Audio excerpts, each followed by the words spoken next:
چلیں قرآن کی ایک سب سے خوبصورت اور ڈرامائی کہانی میں غوطہ لگاتے ہیں۔ ایک ایسی کہانی جہاں ایک خواب تقدیر، حسد اور ایمان کے ایک نہ بھولنے والے سفر کا آغاز کرتا ہے۔ یہ قصہ ہے حضرت یوسف علیہ السلام کی ابتدائی زندگی کا۔ تو قصہ شروع ہوتا ہے ایک نوجوان لڑکے یوسف سے۔ ایک رات انہوں نے ایک خواب دیکھا، اور یہ کوئی عام خواب نہیں تھا، یہ جتنا پراسرار تھا اتنا ہی گہرا بھی۔ ایک ایسا خواب جو ان کی زندگی کا رخ ہمیشہ کے لیے بدلنے والا تھا۔ نہیں، یہ کوئی معمولی خواب نہیں تھا۔ سمجھیں کہ یہ ایک چنگاری تھی جو واقعات کا ایک ایسا سلسلہ شروع کرنے والی تھی جس نے ایمان کی حدوں، خاندانی رشتوں کی مضبوطی اور تقدیر کے فیصلوں کا امتحان لینا تھا۔ تو یوسف علیہ السلام 12 بھائی تھے۔ ان کے والد حضرت یعقوب علیہ السلام ان سے اور ان کے سب سے چھوٹے بھائی بنیامین سے بہت ہی زیادہ محبت کرتے تھے۔ اب دیکھیں، یہ محبت جو ایک نعمت ہونی چاہیے تھی، وہی گھر میں حسد اور رنجش کی وجہ بن رہی تھی۔ جب یوسف نے اپنے والد کو یہ خواب سنایا تو حضرت یعقوب، جو خود بھی پیغمبر تھے، اپنی بصیرت سے فوراً اس کے پیچھے چھپا گہرا مطلب سمجھ گئے۔ یہ صرف ایک بچے کا خواب نہیں تھا، بلکہ یہ ایک عظیم تقدیر کا اشارہ تھا۔ لیکن عظمت کا راستہ اکثر خطرات سے بھرا ہوتا ہے۔ حضرت یعقوب یہ جانتے تھے کہ اس خواب کی وجہ سے خاندان میں پھوٹ پڑ سکتی ہے، اس لیے انہوں نے اپنے پیارے بیٹے کو ایک بہت سنجیدہ وارننگ دی، جو کہ آنے والے طوفان کا پیش خیمہ تھی۔ لیکن افسوس، یوسف تو نوجوان اور معصوم تھے۔ انہوں نے پھر بھی اپنے بھائیوں کو بتا دیا، اور ان کے والد کو جس بات کا ڈر تھا وہ بہت جلد حقیقت بننے والا تھا۔ اور یہاں ایک بہت ہی گہری بات سامنے آتی ہے۔ دیکھیں، والد کی محبت تو ایک ہی تھی، لیکن اس نے 2 بالکل الگ الگ رد عمل پیدا کیے۔ ایک طرف یوسف کے لیے امید تھی اور دوسری طرف بھائیوں کے دلوں میں حسد کی آگ جل رہی تھی۔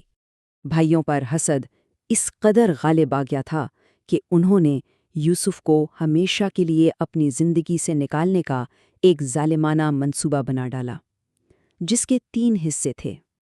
حضرت یعقوب کا دل تو خوف سے لرز رہا تھا۔ انہوں نے اپنے سب سے بڑے ڈر کا اظہار بھی کیا، لیکن بیٹوں نے جھوٹی قسمیں کھا کر انہیں یقین دلایا کہ وہ اپنے چھوٹے بھائی کی حفاظت کریں گے، حالانکہ ان کے دلوں میں تو کچھ اور ہی چل رہا تھا۔ اور پھر وہ لمحہ آ ہی گیا جب بھائیوں کی حسد نے ان کی عقل پر پردہ ڈال دیا اور ان کا خوفناک منصوبہ حقیقت بن گیا۔ گھر سے بہت دور ایک سنسان جگہ پر انہوں نے اس معصوم بچے پر قابو پا لیا۔ اس کی چیخیں، اس کی منتیں ان کے پتھر دلوں پر کوئی اثر نہ کر سکیں۔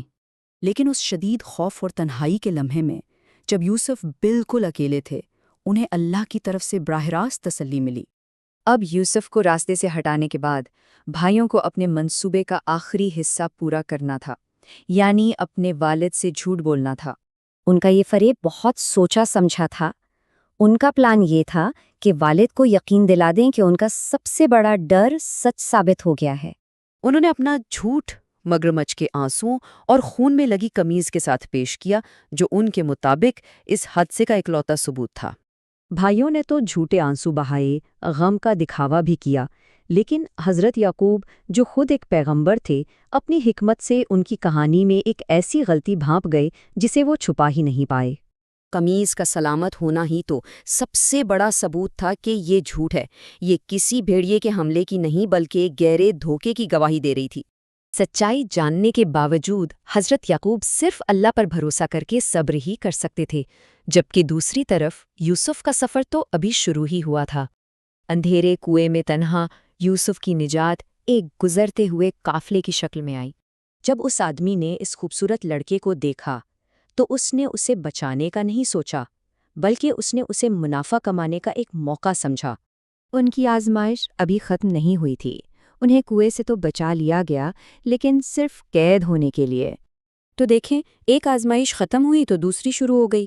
یوسف علیہ السلام کا سفر اندھیرے کنویں سے نکل کر مصر کی روشنیوں کی طرف تو جا رہا ہے، لیکن ایک غلام کے طور پر۔ اور یہ بات ہمیں ایک بہت بڑے سوال پر چھوڑ جاتی ہے کہ یہ سفر جو دھوکے اور ظلم سے شروع ہوا، آخر ان کی تقدیر کو کیسے بدلے گا، اور اس سب میں اللہ کی کیا حکمت چھپی ہے۔